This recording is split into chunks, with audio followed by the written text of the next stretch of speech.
Kita semua, Om Swastiastu, Namo Buddhaya, salam kebajikan. Semangat siang, semangat pagi ya Bapak Ibu sekalian. Dengan Nindi Jatmiko di sini yang akan memandu live webinar kali ini. Acara ini terselenggara berkat dukungan prinsipal kami, AWS dan UIPAD. Stay safe and healthy buat semuanya. Selamat bergabung di acara Berkah Live Webinar dengan tema Unlock the value of your automation and cloud investment. Dan siang hari ini telah hadir para pembicara yaitu Bapak Niko Ardiansah Putra, Senior Alliance Manager PT Berkah Hadaya Perkasa. Beliau yang tadi tampil di video company profile nih, Bapak ganteng satu nih. Kemudian ada Bapak Michael Anthony, Engineer RPA UEPAC. Ada Bapak Aditya Hachiro, Solution Architect Manager PT Berkah Hadaya Perkasa.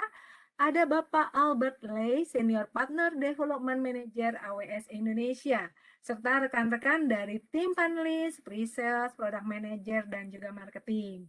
Sebelum memasuki sesi presentasi, kami informasikan bahwa nanti um, akan ada feedback form berhadiah voucher GrabFood, juga ada hadiah-hadiah kejutan lainnya. Jangan kemana-mana, tetap bersama kami di BRK Live Webinar. Oke, sepanjang presentasi, bila Bapak Ibu ada pertanyaan, jangan lupa langsung ketik di Q&A box. Nanti panelis atau presenter akan menjawab pertanyaan Bapak dan Ibu sekalian. Oke, tidak berlama-lama, selanjutnya kami persilahkan Bapak Niko Ardiansah Putra selaku Senior Alliance Manager PT Berkah Daya Perkasa untuk memberikan welcome speech-nya. Kepada Bapak Niko, kami persilahkan. Terima kasih Mbak Nindi. Selamat siang kepada Bapak Ibu sekalian peserta event webinar bersama Berkah Hardaya Perkasa, UiPath, dan AWS. Terima kasih banyak telah mau join di event kami di siang ini. Mohon izin perkenalkan dulu diri saya, Niko Ardiansah Putra, sebagai Alliance Senior Manager di PT Berkah Hardaya Perkasa. Nah, kalau misalkan kita bicara soal webinar ini, goals-nya apa sih yang kami harapkan untuk bisa membantu kepada Bapak Ibu sekalian.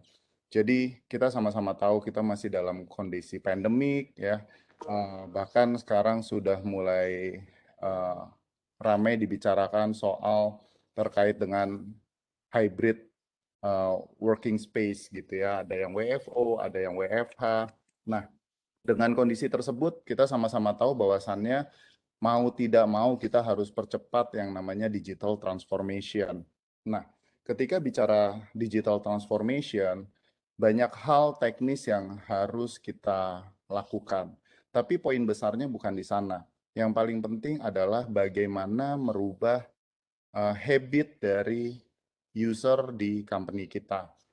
Nah, salah satu untuk kita bisa menyukseskan digital transformation adalah bagaimana semua karyawan, semua lini stakeholder itu bisa berkontribusi besar terhadap company dengan ide-ide yang memang membangun untuk perusahaan.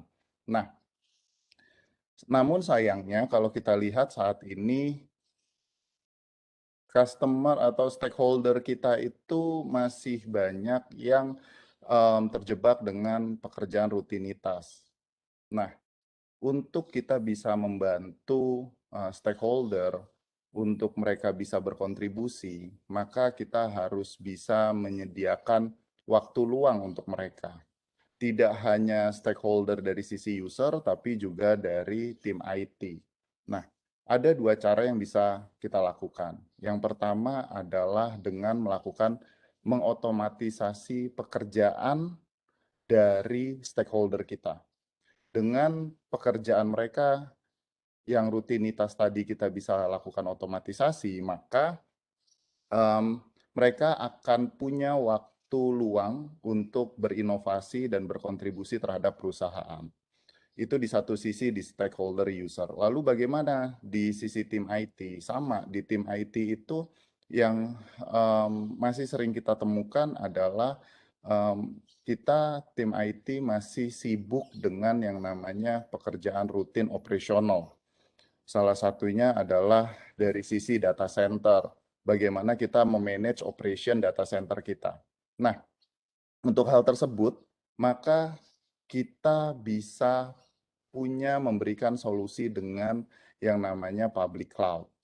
Nah, di sini dengan adanya AWS, maka kita bisa membantu Bapak Ibu untuk bisa mendapatkan availability SLA yang lebih tinggi dari sisi data center dan memudahkan dalam memanage operation data center Bapak Ibu dengan cara migrate to public cloud AWS. Nah, dari sana maka webinar ini kita adakan dan siang ini sudah ada Bapak Michael Anthony, Bapak Aditya Hachiro, dan nanti akan join juga Bapak Albert Lai sebagai pembicara yang akan menjelaskan lebih detail bagaimana solusi itu bisa menjadi tepat guna dan diimplementasi dengan baik di perusahaan Bapak Ibu.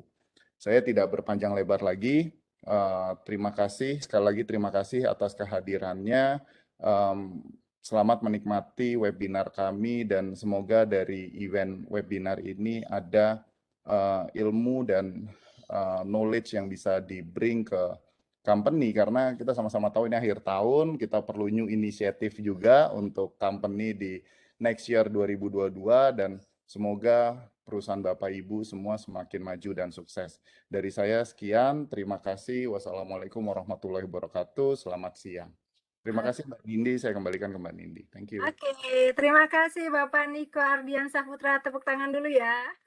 Tepuk tangan virtual. Oke, kita akan memasuki sesi presentasi UiPath yang akan dibawakan oleh Bapak Michael Anthony selaku Engineer RPA dari UiPath akan menjelaskan introduction to RPA. Apa sih RPA itu? Nah, kepada Bapak Michael Anthony kami persilahkan. Oke, selamat siang Bapak Ibu sekalian. Terima kasih Bu Nindi Ya, introduction-nya.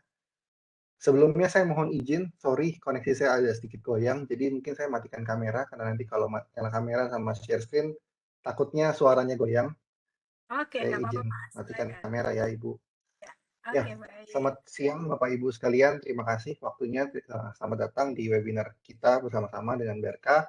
Kita hari ini mau melihat sedikit apa sih teknologi RPA itu dan bagaimana teknologi RPA nanti bisa membantu kita dan juga bagaimana RPA dengan AWS bisa bekerja bersama-sama. Oke, saya share screen saya sudah terlihat, Bapak Ibu. Sudah, Pak.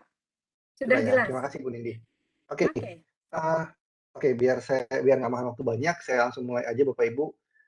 Perkenalkan, nama saya Michael Anthony. Saya adalah RPA Engineer dari UiPath Indonesia. Saya mewakili UiPath Indonesia. Hari ini saya mau share sedikit, mungkin tidak akan terlalu panjang, mengenai apa sih RPA, benefits-nya apa. Kemudian nanti kalau Bapak Ibu ternyata mau nih coba pakai implement RPA setelah tahu RPA itu apa, kira-kira apa sih proses-proses yang baik untuk di-automate. Nanti setelah saya presentasi, Mas Adit akan membantu kita untuk lihat robotnya sendiri jalannya seperti apa sih sebenarnya. Bagaimana si robot jalan dan bagaimana kira-kira nanti bayangan dirinya di dunia nyata seperti apa. Oke, nanti juga saya akan sedikit singgung bagaimana kita bisa bekerja sama dengan AWS. Kalau Bapak Ibu juga memakai AWS, kita bisa leverage teknologi AWS untuk meningkatkan kapabilitas automation kita. Sebelumnya, kalau Bapak Ibu sudah ada yang tahu soal RPA, please bear with me. Mungkin saya akan bahas dari zero untuk supaya teman-teman yang belum tahu soal RPA bisa paham soal RPA. Oke. Nah, dari tadi Michael ngomong soal RPA itu apa sih, Mike? RPA itu singkatan Bapak Ibu dari Robotic Process Automation.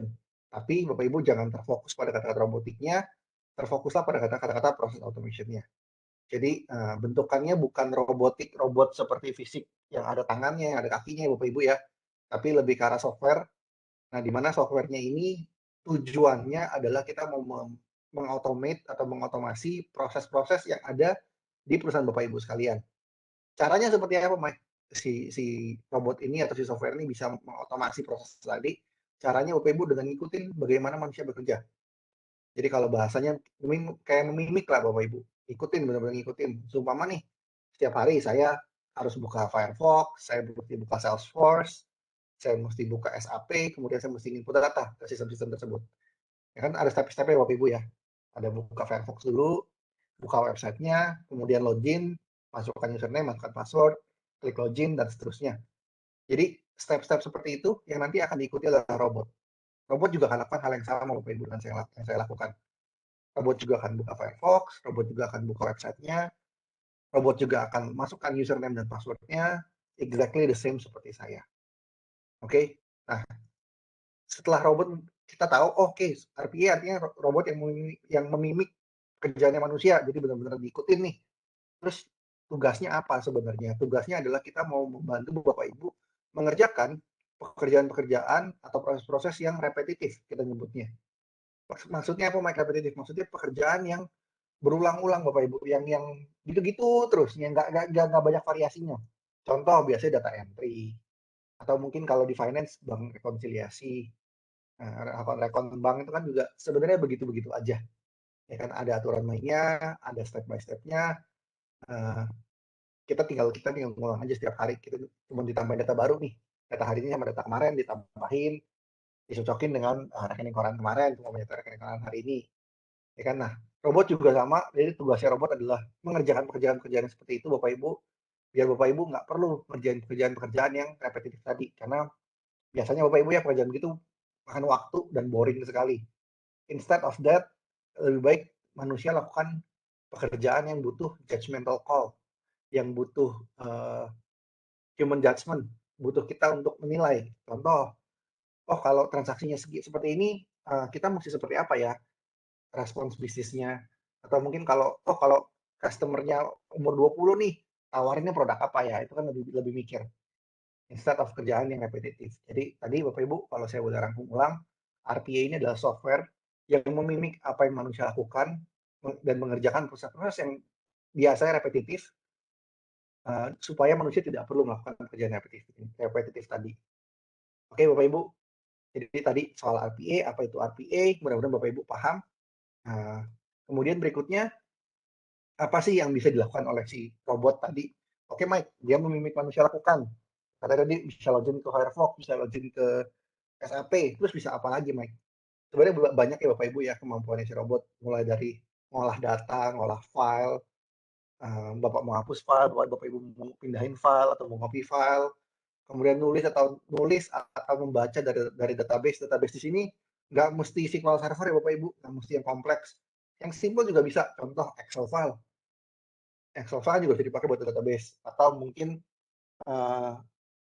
yang lain, sumber data lain, entah dalam bentuk Google Sheet atau mungkin dari website lain. Kita juga mau scraping data dari website lain, itu juga bisa dilakukan oleh robot. Jadi kapabilitasnya macam-macam Bapak Ibu ya. Bisa juga kita ekstrak data dari dokumen, entah dalam bentuk PDF, bentuk email, atau bank form semuanya. Nah itu juga kita bisa ekstrak, kita bisa olah nanti, dan kalau memang diperlukan, saya bisa bikinkan email. Robot bisa kirim email entah ke customer, entah ke PIC yang bersangkutan, semuanya mesti tiap hari nih mesti buat report. Robotnya mesti report ke manusia. Oh hari ini sudah mengerjakan pekerjaan A, pekerjaan B, dan pekerjaan C, dan seterusnya.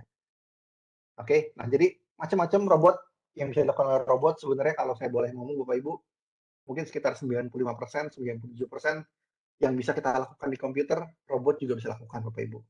Kecuali tadi ya, robot ini nggak bisa mikir. Robot ini butuh diarahin oleh manusia. Arahinnya gimana nanti kita akan lihat, Mas Adit yang akan show sedikit, dan nanti ada aturan mainnya juga sebenarnya, proses apa yang bisa kita otomasi. Nah tadi semua yang kita lakukan dengan robot memilih manusia, mengejar repetitif, dan segala macam, tujuannya apa sih Bapak Ibu? Nah tujuannya Bapak Ibu tentunya kita mau kasih benefits ke company. Company juga pasti butuh benefits dari implementasi RPA. Dan yang paling common Bapak Ibu, saya rasa semua company cari, semua company mau achieve adalah increase efisiensi. Entah dari sisi cost, entah dari sisi time, atau akurasi, atau apapun, pasti company saat ini company berlomba-lomba untuk striving for efisiensi. Nah, kita bisa bantu Bapak Ibu. Kenapa dengan robot bisa bantu? Karena tadi proses yang tadi manusia kerjakan dan kemudian robot mimikkan, rata-rata Bapak Ibu ya, saya ngomong rata-rata, antara manusia sama robot itu kurang lebih 1:5. Dalam artian kalau manusia mengerjakan satu proses 5 menit, biasanya robot bisa selesai dalam waktu kurang lebih 1 menit. Nah, again, tergantung sama aplikasinya, tapi kurang lebih seperti itu. Jadi biar Bapak Ibu ada bayangan, proses yang dikerjakan oleh robot ini bisa jadi jauh lebih cepat dari manusia. Dan kalau lebih cepat tentunya lebih efisien ya Bapak Ibu ya. Pekerjaannya jadi lebih cepat, secara cost juga lebih rendah, karena nggak butuh makan waktu banyak ya. Nah kemudian karena robot yang mengerjakan Bapak Ibu, robot ini nggak seperti manusia. Manusia itu bisa ada human error. Kalau kita sudah capek, sudah sore, habis meeting back to back, disuruh ngerjain report atau ngerjain data entry, kadang-kadang mata seliwer ya Bapak Ibu ya. Nah, kalau robot Bapak Ibu nggak perlu takut, data itu semua nggak akan ada salah, robot 100% akurasinya, tidak mungkin dia inputnya salah input atau angka 0 ditulisnya D sama dia atau ditulisnya O sama dia, itu nggak mungkin. Karena robot sistem to system ya Bapak Ibu yang ngobrol ya. Jadi nggak mungkin robot capek. Jadi tentunya yang membantu juga nanti untuk compliance, Bapak Ibu nggak perlu takut datanya ada yang salah, dan semua data yang transaksi yang diolah oleh robot semua tercatat Bapak Ibu. Semua tercatat, semua ketahuan transaksi mana, jalannya jam berapa, dan seterusnya. Oke. Nah, mungkin masih banyak lagi sebenarnya benefit-nya, cuman saya akan, karena berhubung waktu, saya akan highlight satu lagi Bapak Ibu, yaitu customer satisfaction. Saya mau cerita satu contoh Bapak Ibu, di salah satu bank di Indonesia, customer kita juga, kalau Bapak Ibu punya kartu kredit, saya baru tahu nih, saya sendiri baru tahu setelah implementasi di sana, ternyata Bapak Ibu kalau punya kartu kredit, kemudian kartu kredit itu Bapak Ibu minta tutup, Bapak Ibu telepon nih ke call center, Mbak, saya mau tutup kartu kredit saya, namanya ini, nomornya sekian dan segala macam. Yang dilakukan oleh si customer service itu bukan untuk kartu kredit Bapak Ibu sekalian. Dia akan buat pengajuan, dan kartu kredit Bapak Ibu sekalian biasanya biasanya diblok terlebih dahulu, diblokir terlebih dahulu, kemudian datanya diolah. Hari berikutnya H+1 baru akan diolah oleh tim di belakang. Dilihat tuh Bapak Ibu punya tunggakan atau tidak, Bapak Ibu punya cicilan atau tidak. Masih banyak kriteria, ada banyak kriteria yang dilihat, kemudian baru data itu diproses. Kalau Bapak Ibu memang sudah clear. Artinya butuh minimum H+1 Bapak Ibu baru bisa tukar kredit Bapak Ibu. Nah, dengan robot, setelah diimplementasikan dengan robot, proses yang tadi H+1 jadi sekian jam sudah bisa diproses. Bahkan beberapa transaksi sekian menit sudah bisa diproses, karena begitu Bapak Ibu telepon, disetujui oleh customer service, telepon ditutup, robot langsung jalan Bapak Ibu. Jadi nggak perlu dilempar ke tim di belakang, tapi robot langsung jalan. Jadi tentunya kita dari customer, kebetulan memang kalau untuk kredit mungkin nggak gitu berasa ya Bapak Ibu ya. Coba kalau kita ngajuin upgrade limit, ngajuin kredit baru, bayangkan kita sebagai customer pasti tentunya lebih happy karena kita lebih cepat diproses. Oke, nah itu sedikit gambaran Bapak Ibu benefits dari si RPA ini, dan sudah banyak, kita sudah lebih dari 100 customer di Indonesia yang pakai RPA, dan semua belum ada yang protes sama saya, Mike, gue nggak happy nih pakai RPA, nggak memuaskan. So far so good, mereka happy dengan apa yang kita bisa tawarkan dari RPA ini. Oke, nah tadi setelah kita tahu benefitsnya Bapak Ibu, kemudian tadi saya sempat singgung, untuk memilih proses pun sebenarnya nggak sembarangan proses Bapak Ibu yang bisa di-automate.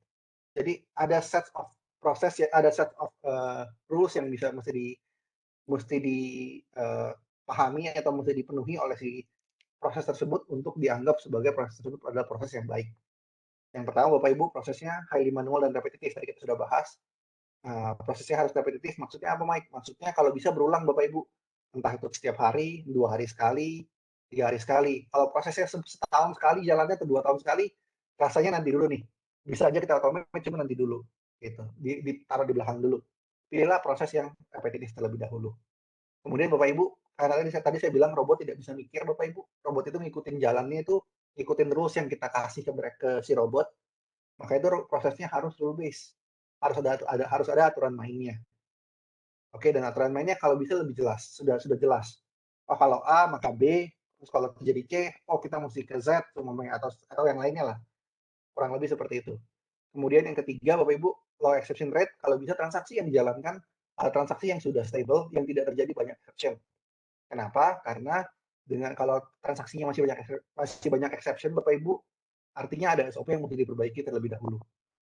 Kalau tidak diperbaiki terlebih dahulu, jadinya benefits yang dirasakan oleh dari RPA ini nggak akan maksimal Bapak Ibu. Oke, Yang keempat, prosesnya kalau bisa standar readable electronic input.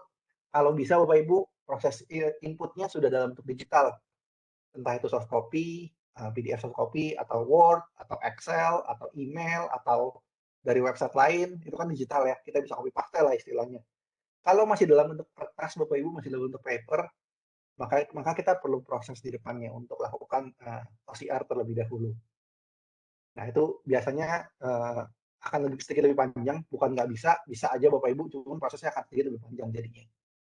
Lebih baik kita cari yang lebih simpel terlebih dahulu, kita start dulu, setelah happy dengan yang simpel, baru kita approach yang lebih rumit.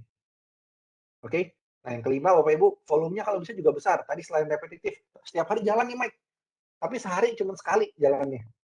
Nggak, transaksinya cuma satu, cuma makan waktu 5 menit. Jadinya apakah make sense untuk kita automate? Ya kan? Apakah jadi secara bisnis ROI apakah make sense? Semakin besar sebuah proses atau sebuah transaksi yang kita otomasikan, tentunya nanti secara benefit juga akan lebih besar. Sama ini sebenarnya nomor 5 sama nomor 7 similar Bapak Ibu. Semakin dia besar volumenya, biasanya tim yang mengerjakan sebelumnya juga semakin besar.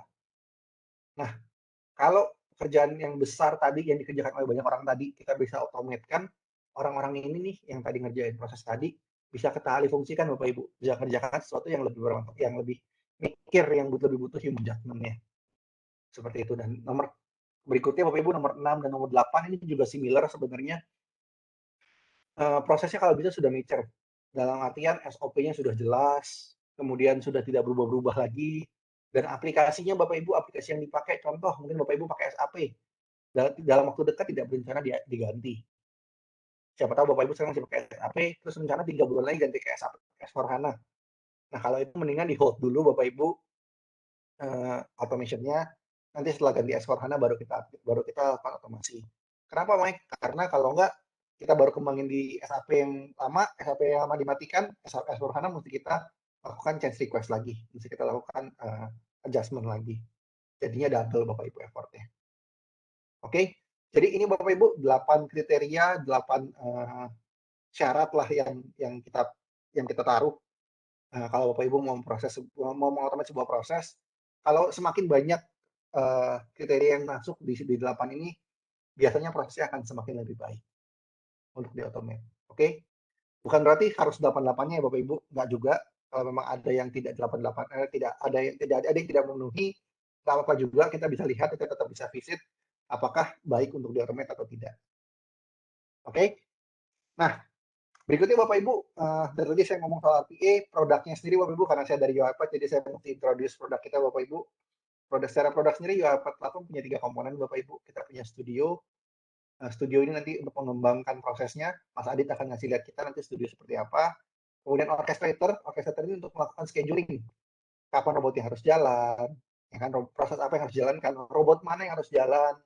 Kemudian juga bisa memonitor prosesnya sukses atau tidak, berjalan dengan sesuai atau tidak, robot mana yang failed, robot mana yang sukses, proses mana aja yang failed, lognya seperti apa, semua disimpan di orchestrator Bapak Ibu. Dan satu lagi mungkin kita tambahan adalah, kalau Bapak Ibu ada transaksi yang secara transaksi dia sifatnya konfidensial. Contoh, kayak login ke e-banking. Kan nggak semua orang boleh tahu tuh login username dan passwordnya e-banking. Apalagi developer, biasanya nggak boleh tahu ya Bapak Ibu ya. Nah, kita punya semacam locker, kita sebutnya aset. Jadi nanti tim finance yang terkait bisa submit asetnya di sana. Nanti robot bisa ambil value dari sana dan kemudian diinput ke tempat yang tepat, ke kolom buat username dan passwordnya. Tanpa si developer bisa lihat atau bisa baca. Karena semuanya di-encrypt, semuanya di bintang-bintang gitu Bapak Ibu, jadi nggak kelihatan. Oke? Nah, yang terakhir robot, ya robot kita punya robot yang unattended dan robot attended. Bedanya apa Bapak Ibu? Bedanya adalah robot unattended itu robot yang harus di-trigger oleh orchestrator, jadi biasanya sudah ada jadwalnya, pekerjaannya sudah jelas, kapan dia bisa jalan, prosesnya dijalankan, semua diatur oleh orchestrator, semua terschedule. Nah, kalau attended Bapak Ibu, jalannya berdasarkan trigger manusia. Sama nanti Mas Adit juga akan kasih lihat ke kita bagaimana jalannya kalau manusia yang trigger. Oke? Nah, ini sedikit gambaran mengenai RPA dan UiPath ya Bapak Ibu ya. Nah, berikutnya setelah ini kita akan masuk sedikit mengenai RPA dan UiPath dan AWS. Bagaimana UiPath dan AWS bisa bekerja sama dengan baik. Jadi kalau Bapak Ibu mengimplement AWS untuk Bapak Ibu, kemudian mengimplement UiPath juga, bagaimana kita bisa being stronger together. Jadi AWS dan UiPath bekerja sama, istilahnya bekerja sama untuk membantu Bapak Ibu mengachieve enterprise-wide automation kita nyebutnya. Oke, nah basically sebenarnya kita ada dua produk berbeda Bapak Ibu. Yang satu adalah public cloud platform, kita adalah automation. Tapi kita banyak saling istilahnya bergesekan, di mana kita bisa saling menguntungkan satu sama lain, bisa saling memberikan benefits. Beberapa di antaranya Bapak Ibu adalah pertama kita bisa auto scale as we need. Jadi kapan Bapak Ibu butuh robot, kapan Bapak Ibu butuh nambah server, semua bisa di-provide oleh AWS secara automatically. Jadi saat Bapak Ibu mau upgrade, mau nambah robot nih, Bapak Ibu tinggal request-nya di AWS, langsung dikeluarkan dia punya image baru dengan robot yang sudah terlicense. Kita bisa buat seperti itu. Jadi automatic scaling antara UiPath dengan si AWS. Kemudian Bapak Ibu juga tahu bahwa AWS punya AI capabilities yang luar biasa besar ya Bapak Ibu ya. Mereka banyak sekali AI services yang sudah ready to use, yang bisa di-use. Nah itu kita bisa sematkan dalam RPA Bapak Ibu. Jadi kalau memang ada proses-proses yang masih butuh bantuan AI, contoh tadi untuk mengekstrak dokumen, atau mungkin face recognition, nah kita bisa manfaatkan AI dari AWS, kita bisa bekerja sama-sama. Ya, kemudian kita juga bisa boost IT productivity dengan leverage AWS punya cloud, biar kalau Bapak Ibu butuh services dari AWS, kita juga bisa provide via robot bisa requestkan ke AWS untuk mengimprove Bapak Ibu punya IT. Dan call center pun kita bisa untuk yang terakhir untuk mengautomate call center, kita juga punya program khusus Bapak Ibu untuk Bapak Ibu di tempat Bapak Ibu mau mengautomate call center. Jadi kita punya sebenarnya best produknya tetap RPA Bapak Ibu, cuma kita punya semacam produk, semacam workshop biar Bapak Ibu bisa membantu Bapak Ibu melihat proses apa di call center yang bisa kita automate. Nah ini kita juga bisa bekerja sama dengan Amazon Connect.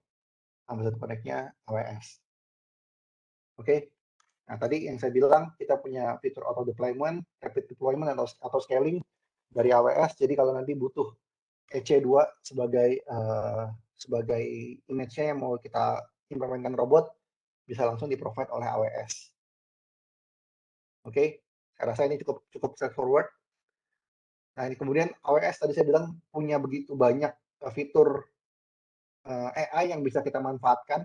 Bapak Ibu bisa lihat di sini begitu banyak fitur-fitur AWS AI services yang bisa kita pakai. Nanti bisa kita integrasikan dengan robot tergantung kebutuhan Bapak Ibu seperti apa. Oke. Nah, mungkin karena berhubung waktu, saya satu slide terakhir dan saya mau kasih lihat sebenarnya kita punya dari UiPath juga kita punya platform sudah lebih luas. Kalau Bapak Ibu tertarik untuk melihat platform yang lebih detail, contoh dokumen understanding, Bapak Ibu punya dokumen atau form ataupun dokumen apapun yang Bapak Ibu masih dalam bentuk paper, mau diolah, mau di-automate, kita bisa coba lihat dengan dokumen understanding. Atau mungkin Bapak Ibu butuh chatbot atau apapun yang nanti sesuai dengan kebutuhan Bapak Ibu, kita bisa diskusi lebih lanjut. Oke. Mengingat waktu Bapak Ibu, terima kasih dari saya, slide-nya seperti itu. Saya kembalikan ke Bu Nindi. Silakan Bu Nindi. Oke, terima kasih Pak Michael Anthony atas presentasinya. Oke, tidak lengkap ya rasanya bila presentasi penjelasan RPA itu tidak disertai dengan demo. Nah, kali ini Bapak Aditya Hachiro selaku Solution Architect Manager PT Berkah Daya Perkasa akan membawakan demo use case UiPath. Tapi sebelumnya saya ingatkan kembali Bapak Ibu bila ada pertanyaan silahkan ketik di kolom Q&A. Ada hadiahnya loh. Ini ada pertanyaan nih, tapi saya lihat sudah dijawab semua nih oleh panelis ya. Oke, nanti setelah sesinya Pak Aditya ya, kita akan jawab pertanyaan. Oke, silakan Pak Aditya Ciro. Terima kasih Bu Nindi. Suara saya cukup jelas? Jelas? Ya. Selamat siang Bapak Ibu, perkenalan singkat saja, nama saya Ditya Hajiro dan aku saya Pre-Sales Manager dan Solution Architect untuk produk UiPath di BRK. Jadi di sesi sekarang ini saya akan lebih deep dive untuk melihat lebih dekat UiPath seperti apa sih, tadi sudah dijelaskan oleh Pak Michael gitu ya, produk-produk UiPath ini kegunaannya untuk apa. Nah, sekarang kita akan melihat lebih dekat cara pakai robot seperti apa sih, keuntungannya bener nggak sih seperti yang tadi.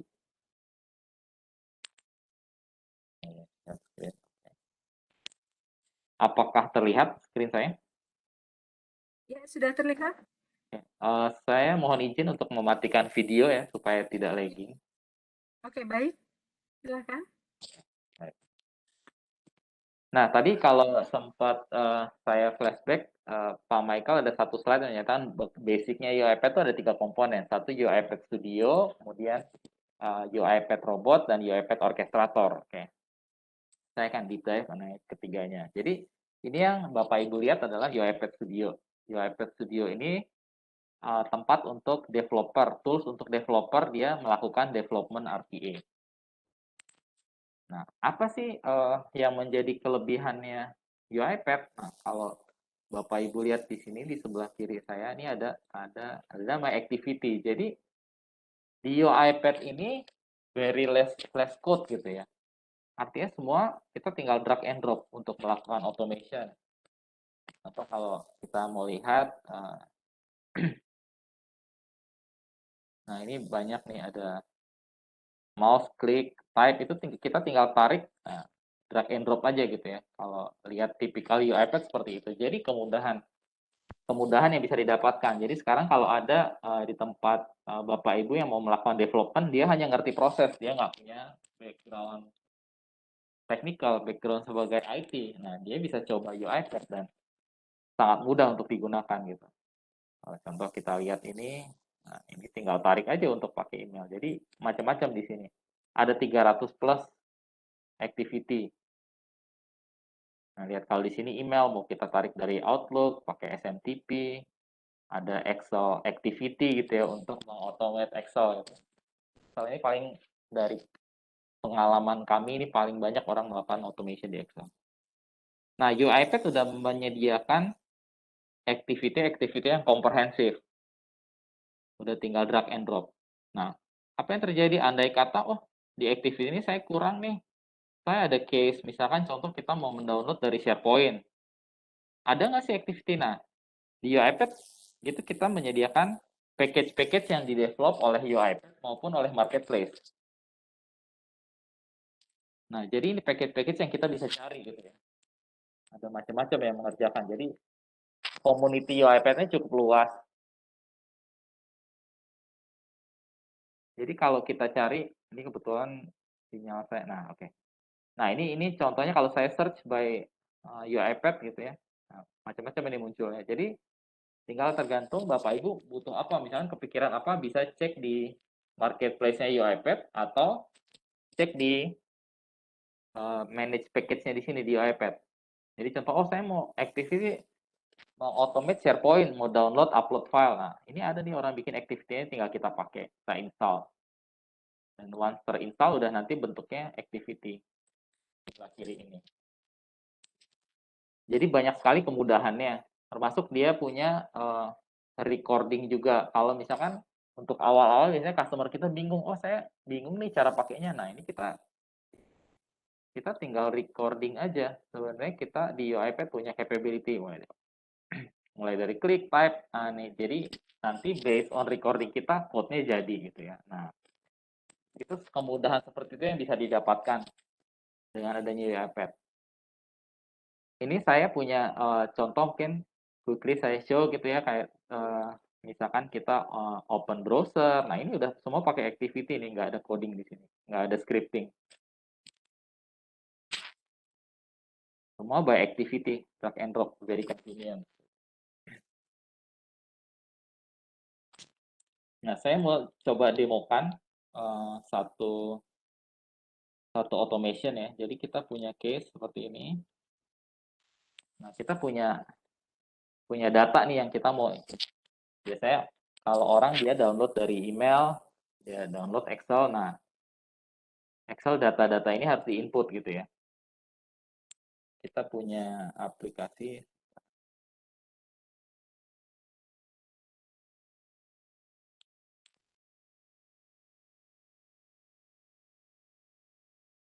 Nah, kita punya aplikasi web application.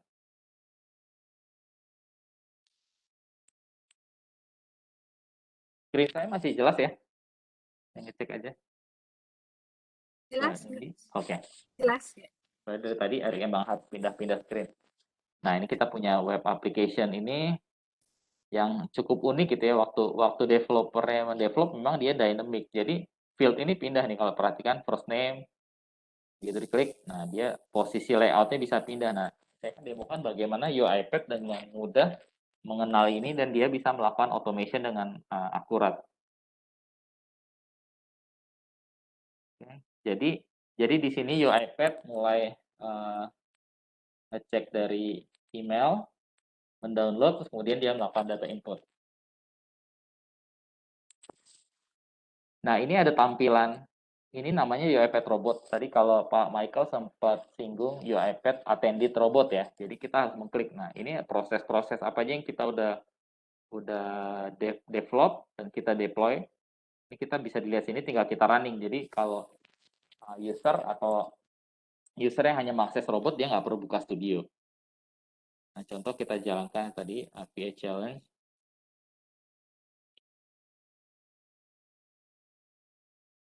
Nah, ini automationnya sudah jalan. Nah, di sini ada kelihatan running. Ini jadi attended mode. Nah, dia ada mulai checking email nih. Dia mulai dari checking email. Oh, dia bilang, nah itu emailnya kalau diperhatikan jadi unread kan. Dia si robot otomatis pick up gitu ya. Berdasarkan rule yang kita kasih.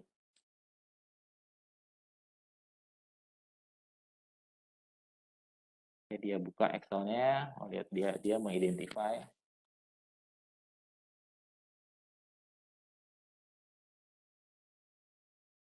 Ya, dia buka website-nya. Nah, jadi robot ini bisa mengautomate sebenarnya apa yang tadinya orang dia mesti mengintegrasikan beberapa aplikasi gitu ya. Dia bisa mengautomate dengan mudah. Nah, secepat inilah robot untuk input gitu ya. Dan dia cukup akurat untuk tahu, oh first name nih, walaupun first name-nya pindah yang tadi di atas, di bawah. Nah, di UiPath itu capability selector kita maupun teknologi kita itu bisa mengatasi untuk aplikasi-aplikasi yang dinamis seperti ini. Satu lagi data selesai.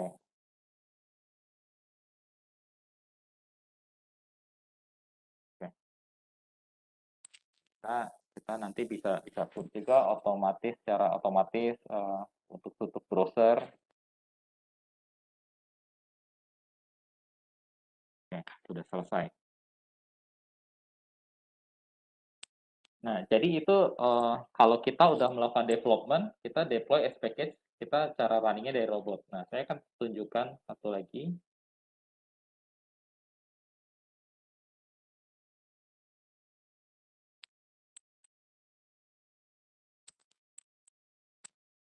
Satu lagi use case, kalau tadi kan kita arahnya kita melakukan data input ya. Data input. Nah, gimana kalau saya punya case yang saya mau automate, ada data di website, saya pengen tarik, pengen scraping keluar. Nah, gimana caranya saya akan demokan satu case kalau kita mau tarik nih, contohnya dari mobil 123. Contoh kalau ini saya sebagai sampel aja, kita cari keywordnya, oh cari mobil wuling amas gitu ya. Nah, dari ya sampel yang keluar itu kita mau tarik di Excel. Nah, ini kita run.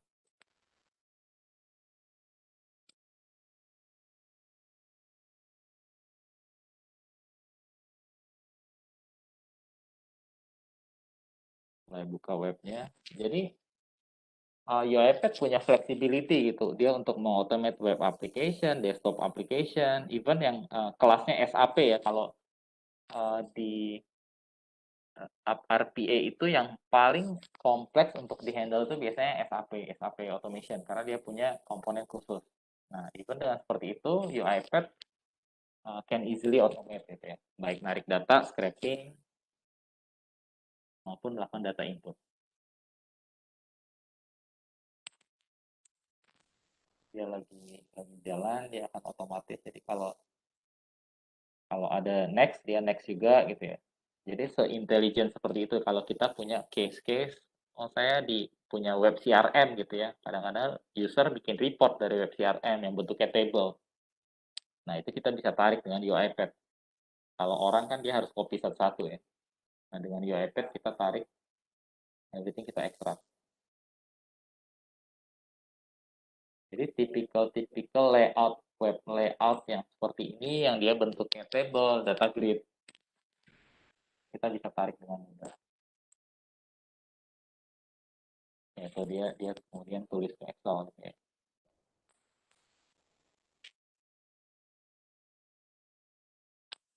Oh, udah selesai ya. Nah, kita lihat.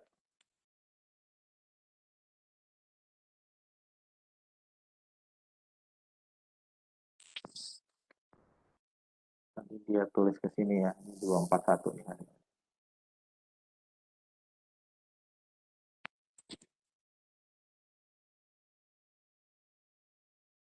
Nah, ini saya batasin memang 100.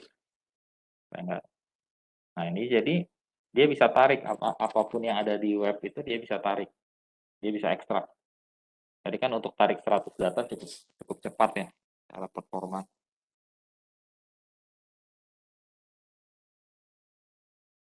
Itu case yang saya mau highlight.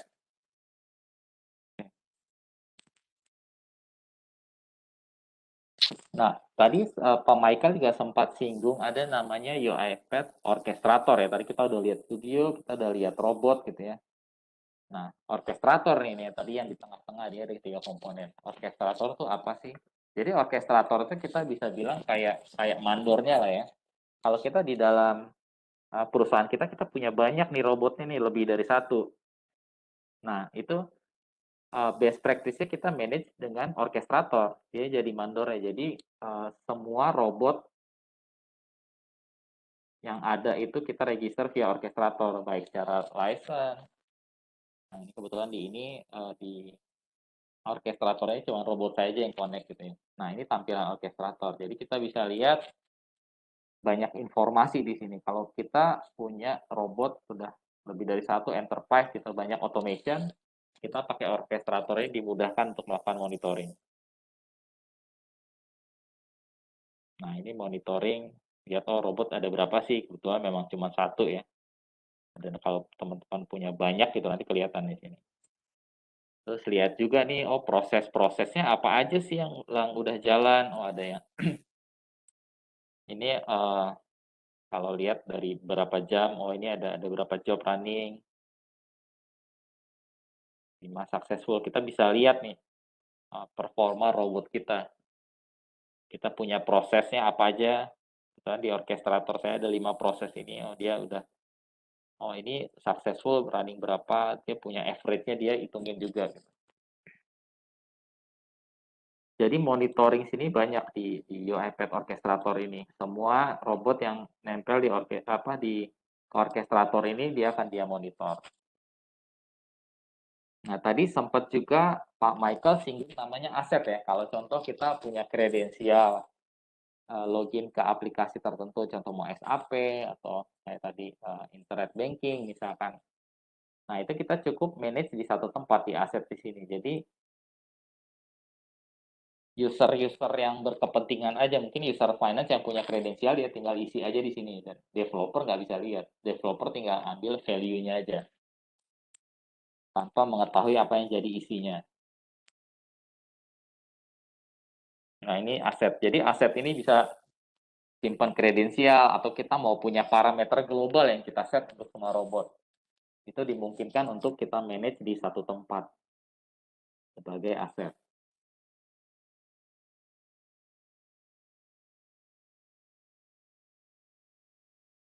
Ini aset. Nah, kita lihat lagi. Di halaman proses, inilah proses-proses yang kita udah develop. Jadi kalau RPA developer dia udah develop, dia tinggal publish aja gitu. Publish sebagai package. Nah, ini semua terdaftar. Jadi kalau Bapak Ibu perhatikan di sini sama kan ya. Ini, proses ini ke list nih dia karena dia connected. 5 ya. Jadi ada proses-proses ini. Di tampilan ini kita bisa lihat job-job apa sih yang udah running.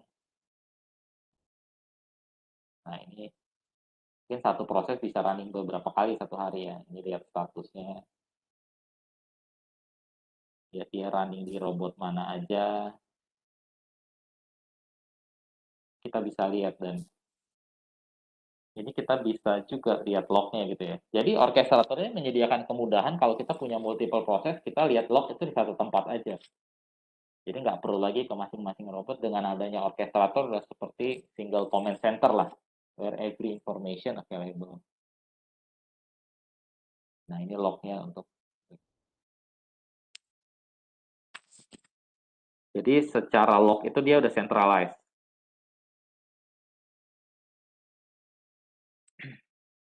Nah, ini trigger ini kita kalau kita mau melakukan scheduling.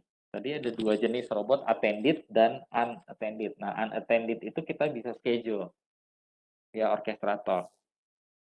Jadi kita bikin aja schedule-nya di sini, kita isi semuanya. Nah, ini untuk scheduling. Jadi kalau kita punya job yang unattended ya, dia harus running misalkan jam 12 malam tanpa adanya human trigger, itu kita bisa set di sini. Di trigger.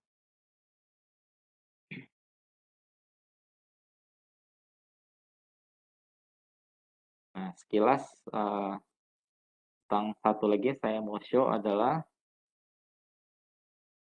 action center.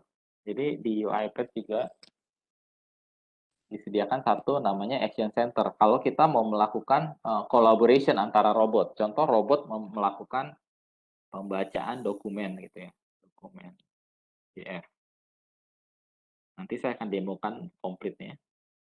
Jadi di sini kita bisa melibatkan human. Contoh robot membaca ini sebagai Ahmed Corp. Nah, ternyata mungkin salah gitu ya. Nah, human bisa benerin. Nanti ini kita demokan. Jadi disinilah kalau di UiPath itu dia punya satu capability untuk human collaboration, human in loop mungkin kalau ini bahasanya ya. Jadi saat robot running dia akan stop dulu, pause, nunggu human melakukan action, habis itu dia lanjut lagi.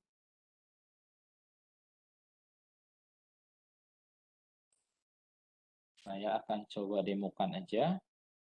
Jadi kita punya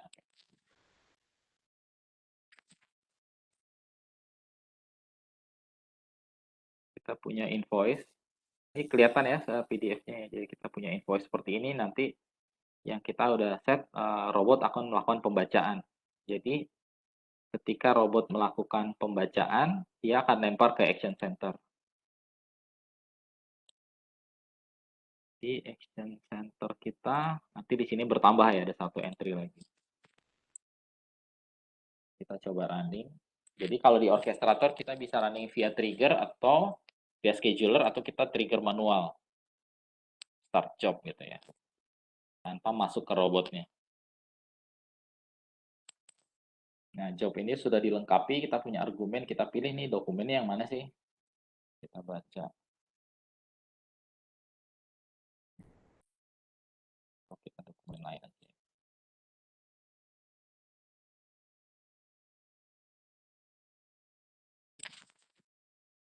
Kita save, nah, kita start ya.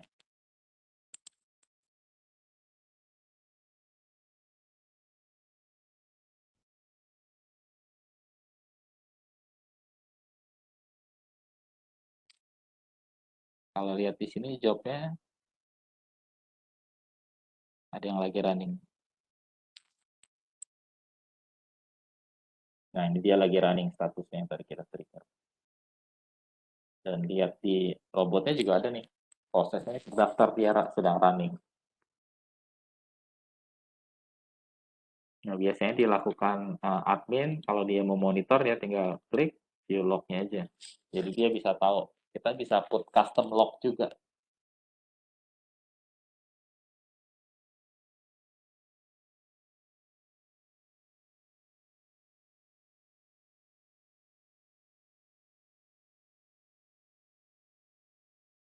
Wait beberapa saat.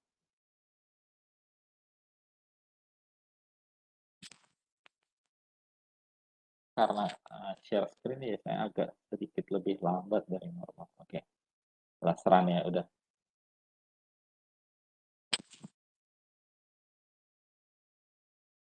Nah, jadi tadi kalau lihat statusnya di job itu suspended, tadi kan running suspended. Nah, kenapa suspended? Jadi suspended ini dia nunggu human action. Nah, kita lihat. Nah, ada nih, ada penambahan nih. Jadi apa yang tadi dibaca oleh OCR. Jadi di sini saya demokan UiPath punya capability OCR untuk membaca dokumen ini. Jadi kita punya namanya dokumen understanding ya. Di mana kita bisa baca dokumen-dokumen based on machine learning. Kita punya info seperti ini, kita lihat nih. Nah, di mana sih human collaboration-nya? Kita assign dulu. Ya, nah, begitu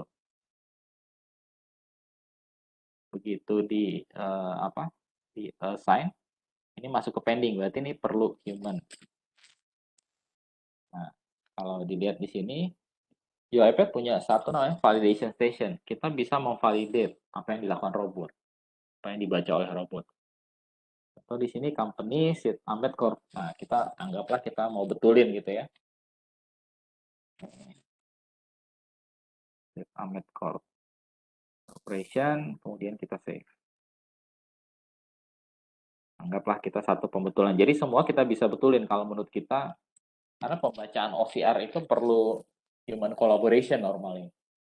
Jadi di UiPath sudah integrate end-to-end. Kita bisa save ini. Satu field kita betulin, kita continue. Nah, setelah di continue, apa yang terjadi dengan job suspended tadi? Nah, dia running kembali.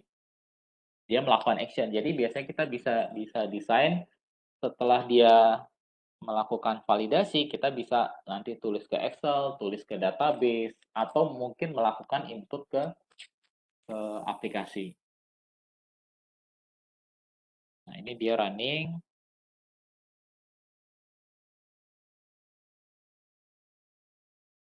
Jadi yang kita targetkan, kita di sini punya satu transactional table, kalau dibilang queues ini ya.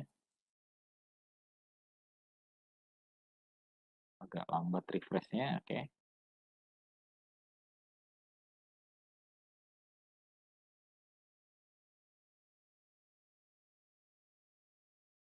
Oke.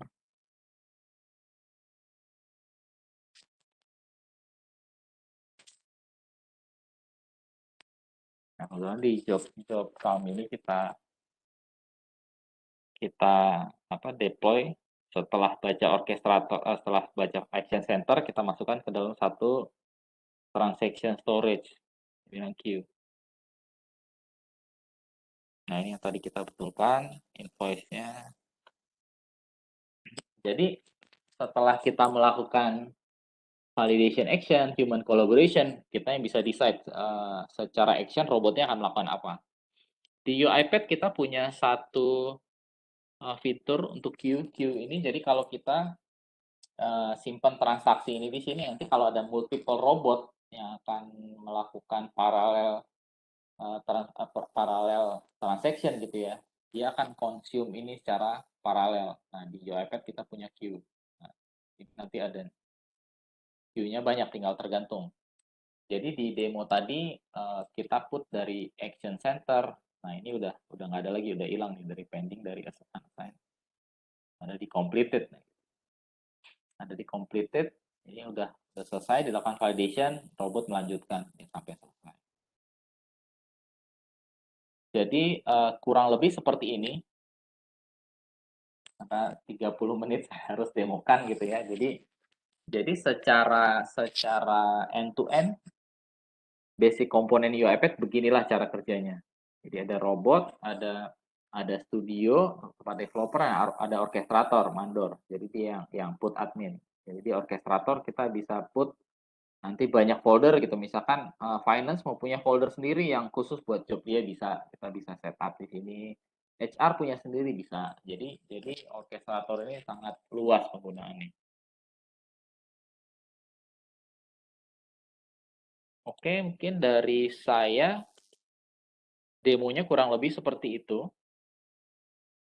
Oke, terima kasih Pak Aditya atas demo presentasinya. Kita lanjut ke sesi Q&A ya. Di sini Baik. saya lihat ya, saya lihat pertanyaan-pertanyaan ini udah rata-rata sudah dijawab semua. Baik ya. Saya jawab yang belum mungkin ya. Oke, Ini kita dari jawab. Pak Lee Hansen, apakah bisa difungsikan ganda sebagai stress tester dan repetitive testing? Oke, jadi gini, kalau di UiPath itu tadi sempat disinggung juga Pak Michael ada testing gitu ya, bisa melakukan functional testing. Nah, kalau stress testing itu kan biasanya untuk performance ya, artinya dia akan hit multiple session gitu ya. Ada sebetulnya kalau untuk stress testing itu ada tools yang tools lain lah ya, seperti mungkin JMeter yang lebih tepat untuk melakukan functionality itu. Karena kalau di UiPath kita lakukan berarti kita masih provide banyak robot gitu ya, 1000 session ya 1000 robot. Which is technically bisa, but ada approach yang lebih baik gitu ya. Nah, Ya. kemudian oke, spek server sudah dijawab. Kalau sudah dijawab semua, mungkin saya akan bacakan dari awal, Pak Adit. Oh iya. Jadi Gimana? supaya peserta yang lain juga tahu pertanyaannya. Ini ada cukup banyak pertanyaan ya, ada 40 pertanyaan nih. Dan masih bertambah terus. Tugasnya panelis nih memilih pertanyaan terbaik nih ya. Kita bacakan saja, nanti tolong dijawab supaya peserta yang lain mendengar ya jawabannya. Oke, pertanyaan pertama itu dari Bapak Fahmi Zaki. Apakah RPA ini bisa digunakan juga untuk performance test? Silahkan dijawab. Ya, tadi sudah saya jabarkan juga. Jadi di UiPath kita punya functional testing untuk test suite namanya di UiPath itu untuk fungsional. Nah, kalau untuk performance test biasanya kita sarankan pakai memang satu tools lain yang very spesifik untuk performance. Karena normally kalau performance test itu dia harus punya capability untuk mengenerate ratusan session ya gitu ya. Gitu. Oke, semoga menjawab ya. Kemudian ada pertanyaan dari Bapak Kolis Zakaria. Apakah RPA itu semacam program kecil kontrak kalau di Unix? Oke, jadi basically kalau UiPath itu kita melakukan automation RPA. Kalau Crontab kan dia lebih scheduler dan biasanya kita bikin by scripting ya. Basically mirip-mirip seperti itu. Bedanya kalau Crontab untuk schedulernya dan kita bikin program kecil lah untuk melakukan automation. Nah, kurang lebih analoginya seperti itu. Kalau tadi kita schedulingnya ya via orkestrator. Oke, semoga menjawab ya Pak Kolis. Kemudian dari Bapak Budi Hertanto. Tadi disebutkan salah satu yang bisa dilakukan oleh robot adalah membuka attachment di email. Bagaimana jika attachment-nya mengandung malware? Apakah bisa melakukan pencegahan sebelum membuka attachment yang berbahaya tersebut? Ya, sudah dijawab ya. Saya rasa Ya, jawabannya sudah cukup dijawab. cukup ya mungkin kalau ini. Jadi harus kalau untuk security better lari ke security endpoint tools. Ya. Ada tambahan mungkin dari Pak Niko? Mungkin biar peserta yang lain tahu karena peserta tidak bisa melihat jawabannya. Oke. Ya, baik. Jadi untuk pertanyaan tadi Mbak, apakah bisa menangkal malware gitu ya? Ya. Jadi memang UiPath-nya sendiri saat ini robot itu akan membuka email yang masuk gitu dan akan dibuka attachment-nya sehingga untuk kita bisa menangkal dari serangan malware memang dibutuhkan solusi security yang lain gitu ya. Contoh misalkan ada Sophos. Sophos itu kita bisa pasang perimeternya mulai dari firewall sampai nanti di endpoint-nya sehingga kita bisa cegah malware yang masuk gitu. Nah, ketika robot nanti gagal buka attachment ya karena attachment-nya sudah di quarantine atau di delete oleh Sophos, maka robot akan simpan lognya dan kasih tahu kenapa gagalnya. Gitu, Mbak. Oke, semoga menjawab ya, Pak Budi. Kemudian Pak Kolis bertanya lagi nih, kalau menggunakan agent, apa nanti ada server RPA-nya?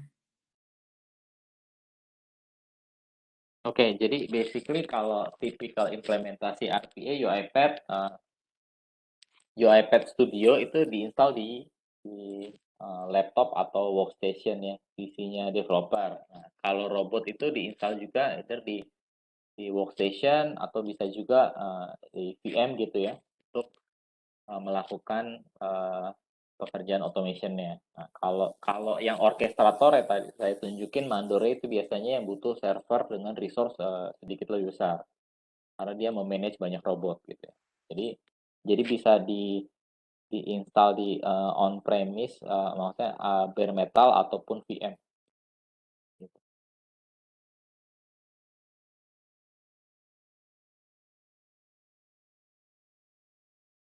Ya, next-nya, semoga menjawab ya. Next-nya itu dari Bapak Rahmat Hidayat. Apakah di AWS tersedia replikasi database?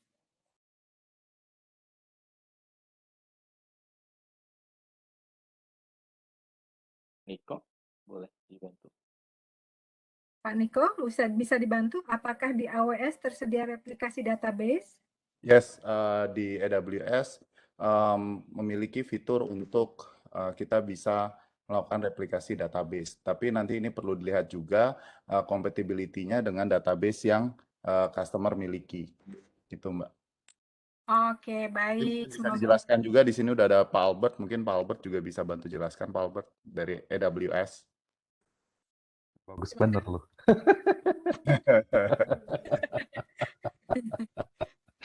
Jadi kalau untuk replikasi database ada beberapa fitur yang mungkin bisa dieksplor, apakah bisa menggunakan Cloud Endure atau mungkin ada fasilitas replikasi lainnya atau mungkin sudah menggunakan fasilitas replikasi yang ada dari backup software.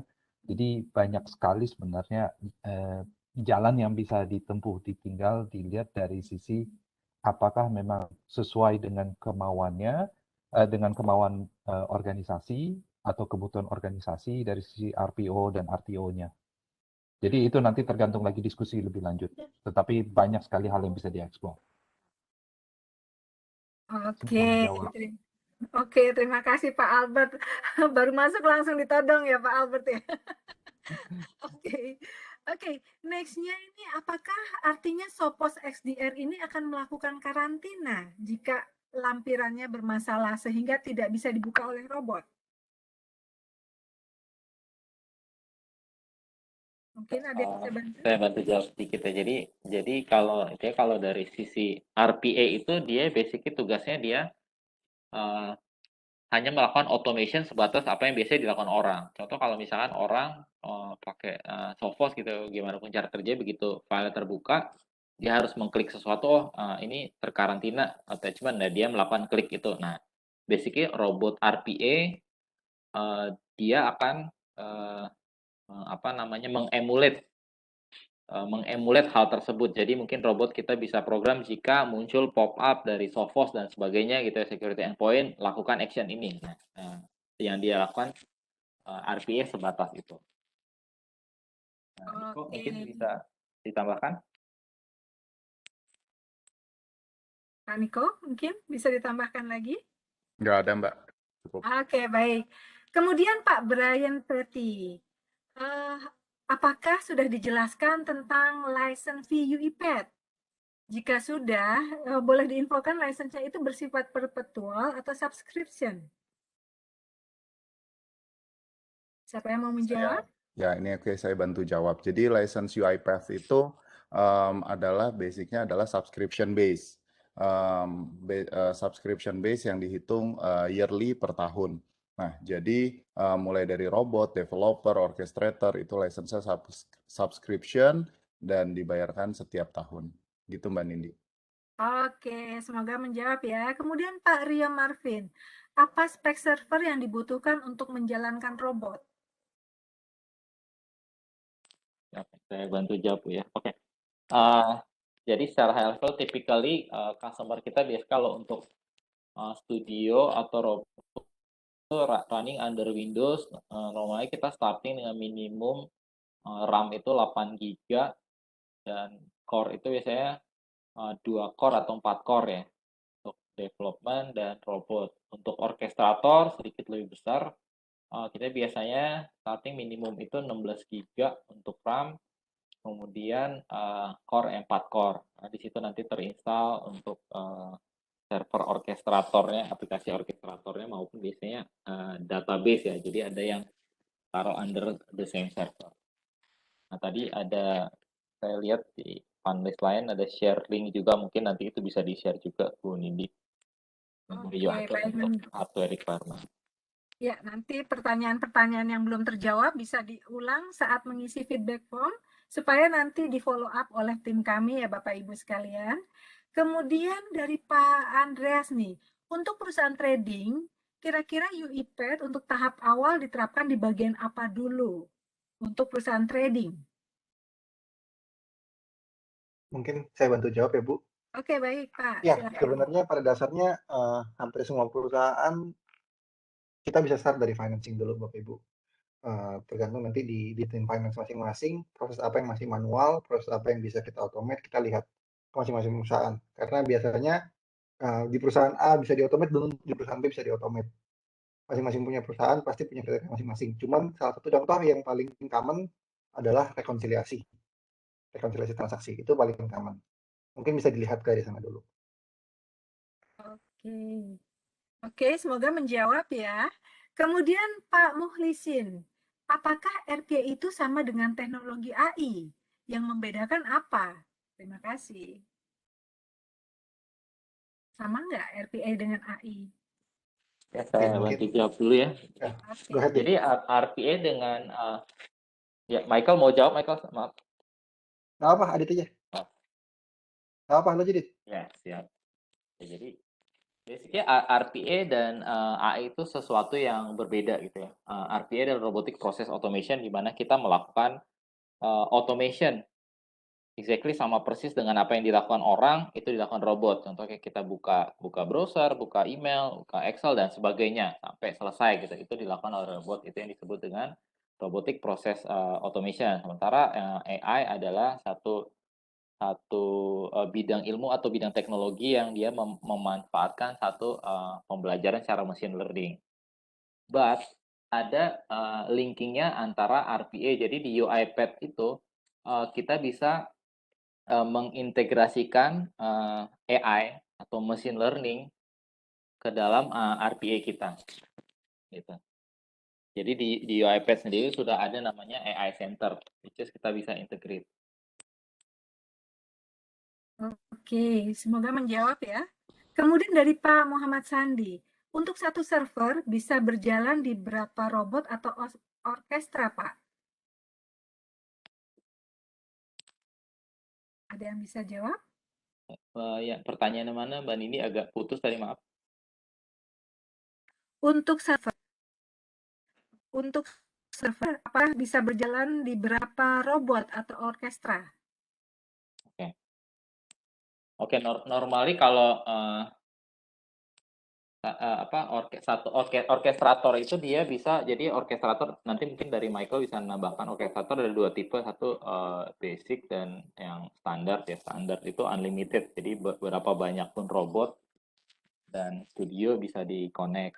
Kalau untuk yang basic itu cuma up to 5 robot atau studio gitu ya.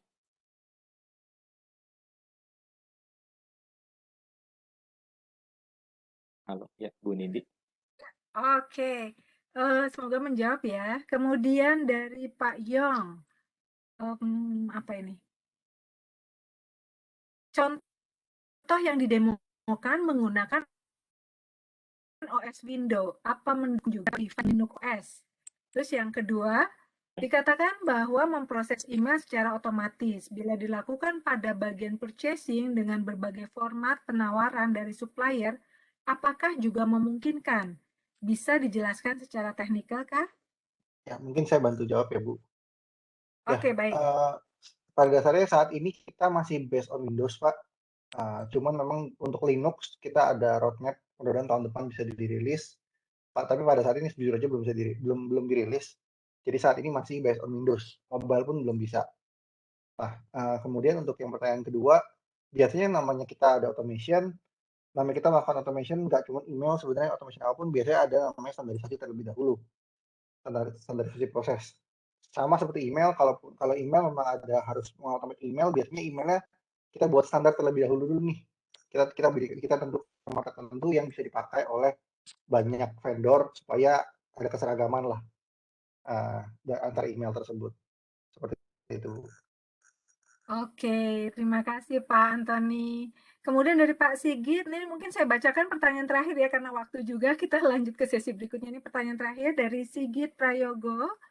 Apakah di UiPath ada simulatornya? Apakah UiPath bisa mengolah data dalam bentuk selain teks dan angka? Oke, mungkin saya bantu jawab juga, Bu. Ya, simulator di sini apakah yang dimaksud trial, Pak? Kalau trial atau Bapak mau coba pakai UiPath, kita punya free trial. Silahkan akses ke uipath.com saja. Nanti tinggal register free. Bisa dicoba free trial kita. Kemudian untuk mengolah selain angka dan teks, ini maksudnya seperti apa, Pak? Karena kan namanya komputer nih, biasanya memang masih banyak kan antara angka sama teks. Yang dimaksud dengan selain angka dan teks ini seperti apa? Mungkin mesti diperjelas dulu sih, itunya, konteksnya. Oke. Oke, Pak Antoni, terima kasih. Kita sekarang lanjut ke sesi presentasi lagi ya.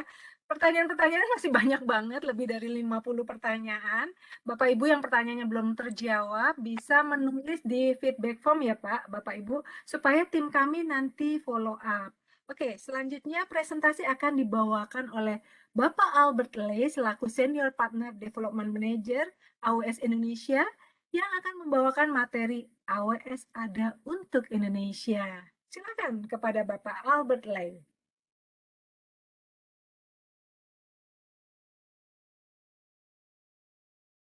Pak Albert, masih? Iya. Oke. Sorry, barusan ada telepon masuk. Oke, baik Pak Albert. Thank you. Sebentar, saya... Apa? Oke.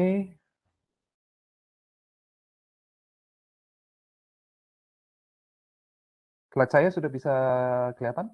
Ya, sudah jelas terlihat dan sudah full screen. Oke, selamat sore semuanya. Terima kasih kepada UiPath dan kepada tim Berka untuk mengundang saya menjadi speaker hari ini. Jadi hari ini saya akan sharing mengenai AWS, di mana judulnya adalah hashtag AWS ada untuk Indonesia. Nama saya adalah Albert Lai, saya Senior Partner Development Manager di AWS. Jadi dari sisi AWS, AWS itu sedang meningkatkan investasi yang dilakukan di Indonesia, ya, di mana tahun 2018 AWS membuka consultancy office di Indonesia, jadi ada kantornya. Kedua, kita menyiapkan AWS Outpost, jadi itu adalah infrastruktur untuk hybrid cloud kita. Jadi kalau ada dari sisi Bapak Ibu sekalian tertarik untuk membangun private/hybrid cloud-nya di on-premise, bisa menghubungi tim Berka. Dan kami juga membuka di tahun 2021 ini AWS Edge Location, di mana ini gunanya adalah untuk menghubungkan networknya Indonesia ke AWS Content Delivery Network atau CDN. Nah, di mana selanjutnya kami juga menginvestasikan untuk membangun tim daripada Indonesian Builders di seluruh Indonesia, dan ini juga adalah termasuk tim AWS kami, walaupun ini tidak semuanya. Dan di mana kita sudah mengumumkan beberapa waktu lalu bahwa kita akan membangun region di Indonesia. Jadi bukan data center saja, tapi kita membangun sebuah region di Indonesia.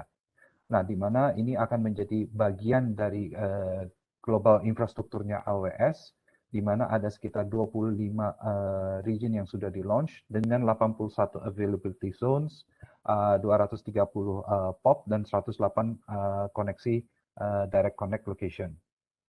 Nah, apa sebenarnya region itu dalam pemahaman kita? Di mana sebenarnya nanti akan saya jelaskan lebih lanjut apa untungnya juga buat Bapak Ibu sekalian dengan adanya region di Indonesia, yaitu satu, udah pasti memungkinkan untuk menyimpan data di Indonesia dan mengakses services secara onshore di Indonesia. Nah, di mana AWS Region di Indonesia ini adalah lokal infrastruktur di Indonesia, di mana ini juga menjamin dari sisi kelangsungan dan juga reliability dari sisi infrastrukturnya, dan menjamin juga bahwa customer tetap memiliki full control terhadap konten yang disimpan dan tipe storage-nya. Nah, apa yang dimaksud dengan region? Region itu adalah satu konsep di AWS di mana satu region itu terdiri dari beberapa availability zone. Nah, di mana satu availability zone ini terdiri dari satu, dua, atau lebih data center. Nah, kebetulan di Indonesia ini kita membangun sebuah region, jadi at least paling tidak ada satu atau dua AZ dengan data centernya lebih daripada dua. Nah, di mana yang membedakan ini dengan cloud provider lain yang sudah ada di Indonesia adalah kita membangun data center ini dari nol. Dan ini adalah data centernya milik AWS. Jadi kita tidak menumpang data center lain seperti cloud provider lain. Dan kedua, data center kita ini jumlahnya lebih daripada dua. Nah, di mana kenapa kita melakukan itu? Karena ini membantu memenuhi kebutuhan peraturan bahwa satu, kita harus bisa menjamin dari sisi ketersediaan dan menjamin juga dari sisi bahwa data centernya ini juga nyala terus.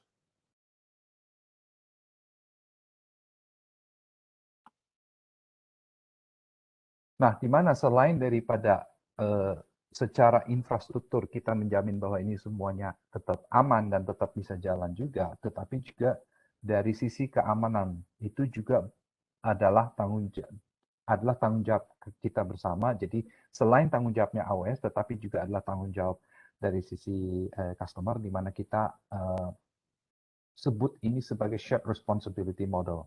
Nah, di mana apa yang bisa dilakukan ini adalah banyak security best practices yang kita memang embed di setiap AWS service, di mana misalnya sekarang ada yang namanya VPC ingress routing, di mana kita mengizinkan customer untuk mengaplikasikan network security policy yang sudah ada di dalam cloud dengan apa yang ada di on-premise, misalnya menggunakan IDS atau menggunakan firewall yang ada di dalam cloud serta on-premise. Nah, di mana kita juga mengizinkan untuk menjalankan fine grained access control, jadi benar-benar bisa mendetailkan dari sisi siapa yang bisa akses, siapa yang tidak boleh mengakses, dan ini sudah dijamin bahwa ini bisa men-scale dan meng-cater kebutuhan banyak customer, karena banyak, jutaan aktif AWS customer menggunakan security function ini. Dan di mana kita juga memiliki beberapa set compliance certification, apakah itu dari sisi PCI DSS, apakah HIPAA, apakah SOX, dan yang lain-lainnya. Dan semua services kita itu GDPR ready. Dan semua services AWS itu yang menyimpan customer data bisa melakukan enkripsi jika memang membutuhkan enkripsi. Nah, di mana selain daripada investasi itu secara infrastruktur maupun secara tim, kita juga melakukan investasi di sisi startup komunitas kami ataupun melakukan investasi di perusahaan-perusahaan besar di Indonesia ataupun bekerja sama dengan instansi-instansi pemerintah baik membantu dari sisi misalnya sekarang menciptakan banyak lapangan kerja dari sisi teknologi atau membantu startup-startup yang membantu UMKM ataupun juga membantu perusahaan-perusahaan atau organisasi-organisasi untuk menurunkan operational cost dan yang lain-lainnya. Di mana kita juga membantu dari sisi istilahnya itu democratizing technology, artinya kita membuka teknologi itu supaya tersedia bagi siapapun juga dan bisa mengakses teknologi tersebut.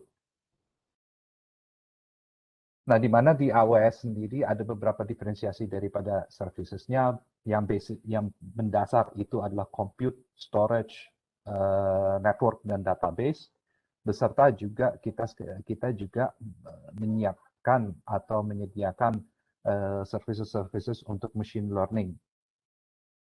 Nah, di mana nanti machine learning ini akan sangat erat sekali hubungannya nanti dengan RPA, terutama dalam hal ini UiPath.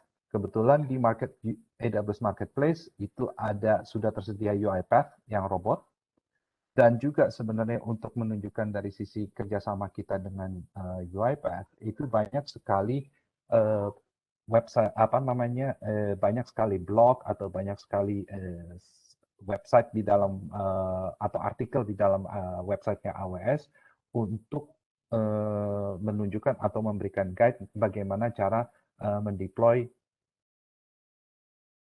UiPath di AWS. Apakah itu UiPath Orchestrator atau misalnya ada field notes untuk yang deployment untuk UiPath robot dan yang lain-lainnya. Jadi ini untuk benar-benar menunjukkan dari sisi partnership kita dengan UiPath. Nah, di mana tadi saya sempat menyebut machine learning, sebenarnya dari sisi AWS sendiri yang bekerja sama juga atau bisa diintegrasikan untuk UiPath, sebenarnya services kita itu jumlahnya itu sangat banyak.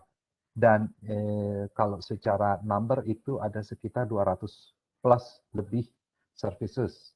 Jadi bukan hanya dari sisi infrastruktur seperti compute, storage, ataupun networking, tapi kita juga memiliki tools, misalnya sekarang untuk developer tools, apakah itu misalnya sekarang manage Kubernetes, Docker services, ataupun DevOps, tools-tools DevOps yang lainnya. Kita juga memiliki sarana untuk database, apakah itu menggunakan database untuk Oracle, SQL, MySQL, Postgre, ataupun kalau misalnya Bapak Ibu sekalian ingin terlepas dari sisi licensing dan ingin menggunakan database-database secara consumption based atau berdasarkan penggunaan, kita juga memiliki beberapa database dan kita juga punya metode untuk membantu melakukan migrasi database. Misalnya sekarang ada satu tool namanya database schema conversion tool SCT, di mana kita bisa membantu misalnya melakukan mapping dari database Oracle dan ingin dimigrasikan misalnya sekarang ke MySQL atau ke Postgre. Tools-tools itu tersedia dan Bapak Ibu bisa menggunakan tools-tools itu dan charging-nya itu berdasarkan penggunaan. Nah, ini adalah hanya daftar sekilas saja daripada customer-customer yang memakai services kami di Indonesia. Jadi tidak hanya terbatas ke startup, tetapi juga ke sisi perusahaan-perusahaan UMKM ataupun sekarang perusahaan-perusahaan enterprise ataupun juga customer-customer di public sector ataupun government institutions. Nah, di mana ini slide yang paling saya kurang suka, tetapi saya harus tunjukkan bahwa AWS itu direcognize sebagai cloud leader sebenarnya bukan buat yang udah 11 tahun berturut-turut udah ditunjuk sebagai cloud leader di Gartner. Nah, di mana sebenarnya kalau misalnya Bapak Ibu sekalian sekarang membutuhkan konsultasi atau misalnya sekarang ingin mengetahui lebih banyak mengenai AWS dan atau Bapak Ibu memiliki sebuah kebutuhan, bisa misalnya sekarang berbicara dan berdiskusi dengan partner kita, BRK, bekerja sama misalnya sekarang kalau memang Bapak Ibu memiliki kebutuhan dari sisi untuk RPA, dengan partner kita UiPath, melalui juga nanti dengan BRK untuk mendiskusikan apa yang kita bisa lakukan, apa yang kita bisa bantu Bapak Ibu sekalian untuk membantu perjalanan Ibu ke digital transformation. Nah, itu adalah slide terakhir saya. Terima kasih sudah memberikan kesempatan dan sudah mendengarkan presentasi ini. Waktu dan tempat saya kembalikan kepada Ibu Nindi. Oke, terima kasih Pak Albert Pelay atas presentasinya. Tepuk tangan dulu, virtual ya. Oke, ini ada beberapa pertanyaan tentang AWS ya dari Pak Budi. Apakah semua servis AWS akan tersedia di region Indonesia? Jika tidak, layanan seperti apa yang belum bisa tersedia di region Indonesia? Mungkin bisa dibantu menjawab? Yes. Impiannya itu memang adalah semua services akan tersedia. Roadmap-nya adalah ke arah sana. Untuk supaya services-services itu bisa tersedia di Indonesia. Nah, tetapi tentu saja kita harus melihat juga apa kebutuhan marketnya Indonesia dan kita sesuaikan ke arah situ. Semoga menjawab. Oke, semoga menjawab ya. Kemudian dari Pak Sugianto ada 2 pertanyaan. Saya bacakan satu dulu. Apa yang menjadi ikon solusi AWS untuk solusi SAP atau solusi workload database jika dibandingkan dengan kompetitor, baik secara cost, SLA, security, support, data center terutama di Indonesia, sertifikasi ISO, dan lain-lain? Sorry, yang bagian pertama apa? Icon? Ya, apa yang menjadi ikon solusi AWS untuk solusi SAP atau solusi workload database? Oke. Jadi sebenarnya kita kembali lagi ke apa yang dibutuhkan oleh customer dalam hal ini. Jadi sekarang ada beberapa customer sekarang ingin tetap menggunakan SAP, kita bisa menjalankan workload SAP di AWS. Dan di website kami dan juga di beberapa di beberapa publikasi, sebenarnya salah satu customer terbesarnya kita untuk ERP solution adalah SAP sendiri, karena mereka sendiri menjalankan cloud-nya itu di atas AWS. Nah, untuk database sebenarnya juga kembali lagi apa yang dibutuhkan customer. Apakah customer tetap ingin atau organisasi tetap membutuhkan Oracle, kita bisa menjalankan Oracle workload di atas AWS. Kedua, jika customernya ingin melepaskan diri dari Oracle karena mungkin memiliki pain dari sisi licensing cost atau mungkin memiliki kebutuhan lain, kita bisa juga membantu melakukan assessment atau berdiskusi dengan customer untuk melihat database apa yang cocok untuk kebutuhannya customer. Apakah itu kita melihat ke MySQL, ke Postgre, ataupun ke SQL Server, ataupun misalnya sekarang menjalankan di atas AWS menggunakan Aurora misalnya. Atau sekarang kalau memang ada arahan atau memang sudah develop satu aplikasi yang kita bisa sebut serverless, kita bisa melihat juga ke AWS atau AWS Lambda. Jadi banyak sekali yang bisa kita lihat dan balik lagi yang kita selalu lihat dan selalu kita tekankan adalah apa yang sebenarnya dibutuhkan oleh customer dari sisi itu. Oke, terima kasih Pak Albert. Pertanyaan keduanya, kalau sudah menggunakan cloud AWS, apa masih memerlukan server di RC? Bukannya kalau di cloud SLA 99% baik availability maupun reliability-nya. Mohon penjelasannya.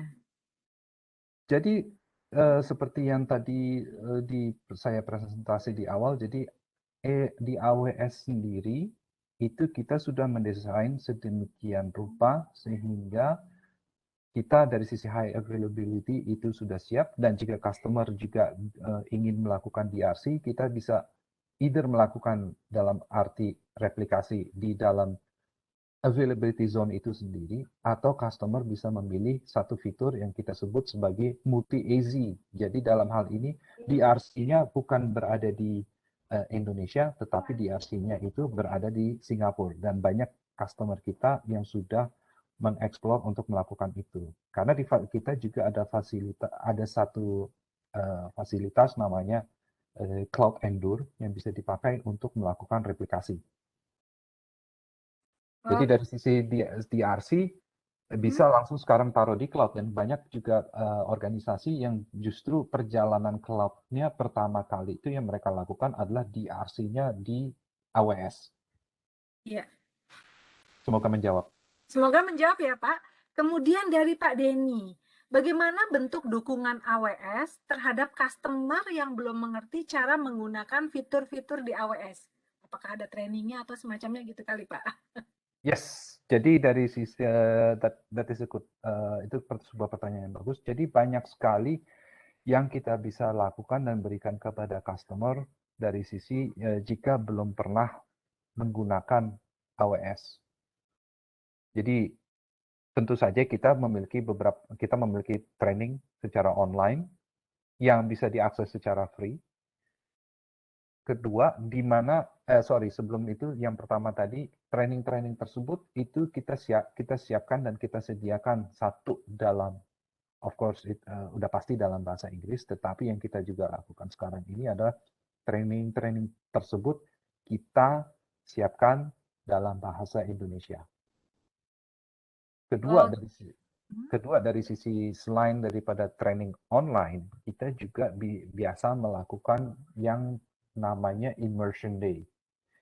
Jadi dalam hal ini Immersion Day itu adalah sebuah workshop 1 hari atau mungkin beberapa hari untuk memperkenalkan customer terhadap konsol AWS.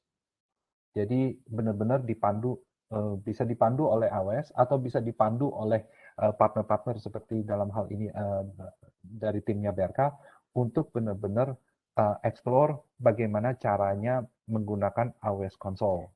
Dan sebenarnya AWS Console ini sebenarnya sangat gampang sekali dieksplor dan sangat gampang sekali dipakai, karena semuanya itu sudah, misalnya sekarang ingin deploy EC2 instances, jadi EC2 itu adalah compute VM kita, di mana itu semuanya sudah ada template-template menggunakan, misalnya sekarang sudah template di mana misalnya sekarang ingin deploy satu EC2 instances menggunakan OS-nya itu Windows dengan memori 4 GB dan juga menggunakan disk storage sebesar 300 GB, itu bisa langsung di-deploy tanpa harus mengkonfigur banyak-banyak hal. Jadi training itu sesuatu yang sudah pasti kita bisa berikan. Dan ada juga untuk beberapa materi-materi yang sangat advance, itu bisa juga ada training berbayar. Oke. Semoga menjawab. Oke, semoga menjawab ya. Kemudian dari Pak Bagir, jika metodenya hybrid, on-prem dan menggunakan AWS, maka UiPath apa tetap bisa digunakan di workload hybrid tersebut? Ya, Mungkin itu untuk pertanyaan ini mungkin saya bisa bantu jawab ya, Mbak. Jadi, Oke, siap. customer akan tetap bisa melakukan metode hybrid untuk UiPath di on-prem ataupun di atas AWS.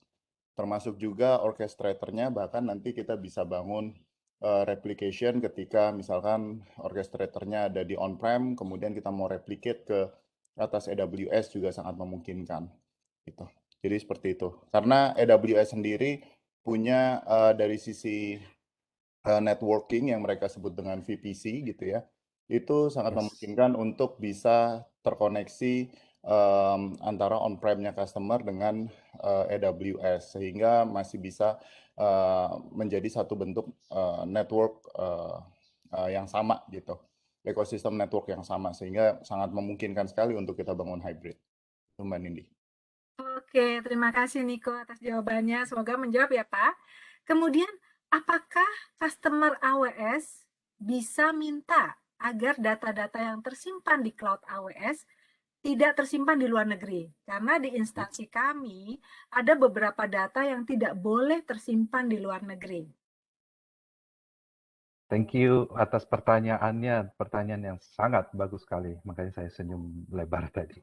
Yes, AWS memungkinkan untuk menyimpan datanya di lokasi tertentu. Jadi sekarang kalau misalnya Bapak Ibu sekalian menggunakan region Indonesia, di mana Bapak Ibu menyimpan data di situ, bisa di-set supaya data tersebut tetap berada di Indonesia.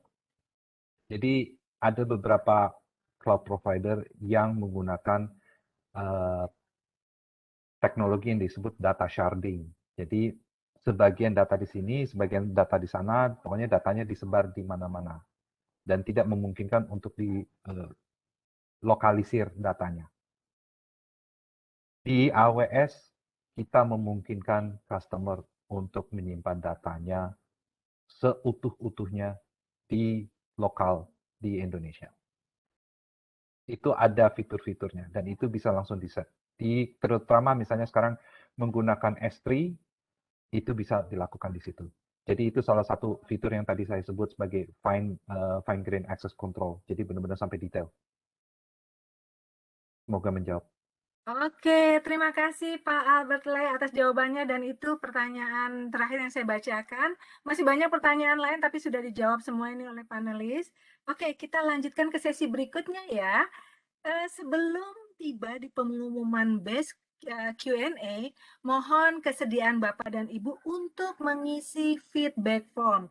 Karena feedback form ini merupakan alat validasi untuk pemenang base Q&A dan yang menjawab feedback form sesuai ketentuan akan mendapat voucher GrabFood senilai Rp50.000.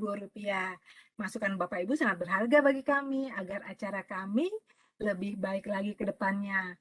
Adapun cara-caranya seperti ini, Bapak Ibu sekalian. Peserta harus terregistrasi di webinar ini dan hadir dari awal hingga akhir. Penting banget menggunakan email corporate. Jadi tolong cantumkan email corporate karena email corporate tersebut nanti akan dikirimi voucher GrabFood-nya melalui email dan emailnya juga harus aktif ya. Jangan email yang nggak aktif jadi nanti nggak bisa dikirim vouchernya. Dan email pribadi seperti Gmail atau Yahoo atau apa kita anulir. Jadi tidak bisa email-email yang bukan corporate. Mengisi lengkap feedback form dan cukup satu kali saja mengisinya, jangan berkali-kali, jangan spam ya, dan klik link yang ada di chat box atau scan barcode yang tampil di layar. Kami akan berikan waktu beberapa menit Bapak Ibu untuk mengisi feedback form tersebut sebelum link kami closing. Dan proses pengiriman kode voucher GrabFood kurang lebih 4 minggu. Oke, selanjutnya adalah sambil menunggu Bapak Ibu mengisi, mungkin Tita akan present tentang informasi yang penting buat Bapak dan Ibu sekalian, Tita. Oke, ya Bu. Mbak Rika, promonya boleh.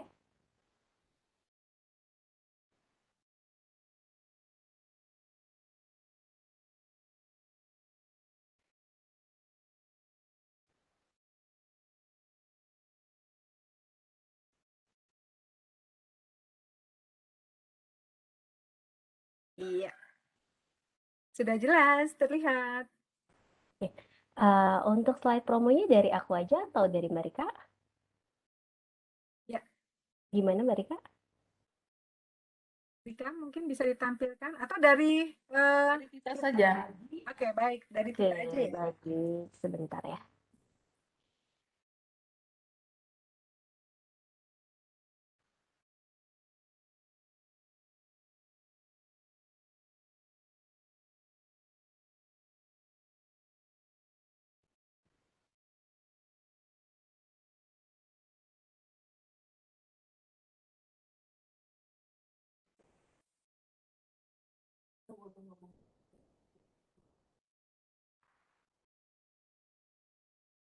Ya, bolanya sudah bisa diberikan kepada Tita, Rika.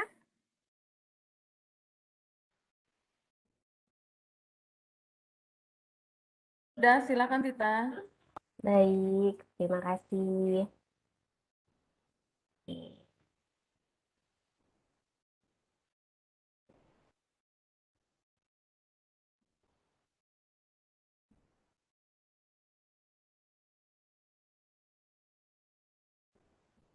Oke, sudah terlihat? Sudah terlihat dengan jelas. Oke, lihat promo ya Bu ya, bentuknya maaf JPEG. Oke, selamat sore Bapak dan Ibu peserta webinar kita pada sore hari ini. Perkenalkan, saya Tita Inayah Irwanti sebagai Product Manager PT Berkah Daya Perkasa. Pada kesempatan sore hari ini saya ingin menginformasikan beberapa hal. Oke, yang pertama, Berkah Daya Perkasa sejak Januari 2021 sudah dipercaya oleh AWS sebagai AWS STP Partner, di mana program ini Berkah Daya Perkasa dipercaya untuk memanage billing customer langsung ke AWS tanpa ada perantara dari distributor atau pihak lain. Jadi kita bisa langsung billing ke AWS. Lalu yang kedua, PT Berkah Daya Perkasa sedang mengadakan promo, di mana promo ini diperuntukkan kepada customer Berkah Daya Perkasa yang sudah menggunakan AWS, tetapi billing pemakaian itu billingnya ke AWS menggunakan credit card. Promo ini kita namakan adalah Berkah Daya Perkasa Unique Value as a AWS Partner, di mana kami Berkah Daya Perkasa menawarkan customer untuk peralihan AWS billing customer dari pembayaran menggunakan credit card menjadi pembayaran melalui Berkah Daya Perkasa. Oke. Dan ada beberapa benefit pada promo ini, salah satunya kita akan membantu customer untuk cost optimization pada workload AWS, dan kami akan memberikan BRK Basic Support. Lalu untuk keterangan lebih lanjut promo ini, silakan hubungi bisnis representatif BKH Daya Perkasa atau bisa menghubungi email dan nomor telepon yang tertera pada flyer yang telah saya tampilkan. Oke. Demikian informasi dari saya. Saya ucapkan terima kasih dan sehat selalu. Saya kembalikan ke Bu Nindi. Selamat sore. Oke, terima kasih Tita atas informasinya. Nah, kita sampai di pengumuman pemenang Best Q&A. Ada 5 pemenang yang akan mendapatkan voucher OVO senilai Rp100.000 masing-masing. Oke, saya sebutkan ini dari panitia. Satu untuk Bapak Kholis Zakaria, kemudian Bapak Mukhlisin, kemudian Bapak Eko Wibowo Firmansyah, kemudian Bapak Sugianto, dan terakhir Bapak Bagit Erlangga. Selamat kepada 5 pemenang tersebut, dan dengan berakhirnya sesi ini maka berakhir pula rangkaian acara Berkah Live Webinar dengan tema Unlock the Value of Your Automation and Cloud Investment. Kami ucapkan terima kasih untuk semua peserta yang telah hadir dan semua tim pendukung baik dari UiPath maupun dari AWS Indonesia. Dan kami mohon maaf apabila dalam penyelenggaraan event ini terdapat kesalahan maupun kekurangannya. Semoga kedepannya akan lebih baik lagi. Dan bila Bapak Ibu ada pertanyaan, silahkan menghubungi PIC yang tampil di layar. Dan mohon kesediaannya juga Bapak Ibu untuk follow our social media. Ada LinkedIn, Facebook, YouTube, Instagram, Twitter, maupun podcast. Jadi kita punya podcast juga, yaitu TikTok Berkah Podcast ya. Silahkan Bapak Ibu follow. Terima kasih. Sampai jumpa lagi di acara kami berikutnya. Selamat sore. Bye-bye. Terima kasih Bapak.